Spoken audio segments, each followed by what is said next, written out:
कर्जत तालुक्यात नैसर्गिक सौंदर्य पाहण्यासाठी पावसाळ्यात 4 महिने हजारो पर्यटक येत असतात. पावसाळ्यात वर्षा सहलीसाठी येणारे पर्यटकांचे अतिउत्साहीपणामुळे अपघात होऊ नये यासाठी नेरळ पोलिसांनी आपल्या परिसरात असलेल्या धबधबे या ठिकाणी पोलीस बंदोबस्त ठेवला आहे. दरम्यान पर्यटकांच्या अतिउत्साहीपणामुळे आतापर्यंत अवघ्या 12-13 दिवसांत 2 पर्यटकांचे मृत्यू झाले आहेत. नेरळ पोलीस ठाणे हद्दीत झुम्मापट्टी, टपालवाडी, आनंदवाडी, फणसवाडी, आंबेवाडी, ममदापूरवाडी, बेडीसवाडी, पाषाणे आदी ठिकाणी असलेले धबधबे येथे मोठ्या प्रमाणात पर्यटक पर्यटनासाठी येत असतात. पावसाळ्यात येणारे पर्यटक हे अनेकदा अतिउत्साहीपणामुळे अपघात देखील होतात.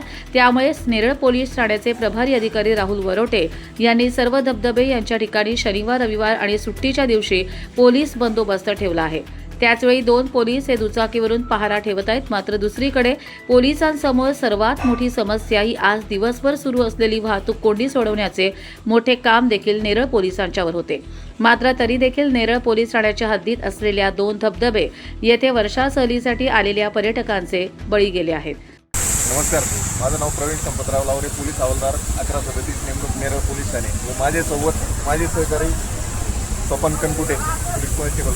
आम्हाला दोघांना एक झुम्मापट्टी धबधबा माथेरान रोड येथे सुरक्षेच्या दृष्टीने लोकांच्या जीवाला मालमत्तेत धोका निर्माण होऊ नये म्हणून मान्य वरिष्ठांनी ड्युटी नेमलेली असून सदर ठिकाणी कर्तव्यावर हजर आहोत. तरी लोकांना आम्ही त्यांचे पाय घसरून पडू नये व त्यांच्या मालमत्तेला धोका निर्माण होऊ नये म्हणून सूचना देत असतो व त्यांच्या सुरक्षेची काळजी घेत असतो. तरी देखील लोक फिरण्यासाठी आलेले असतात, काही समजून घेतात, काही साथ देत नाहीत.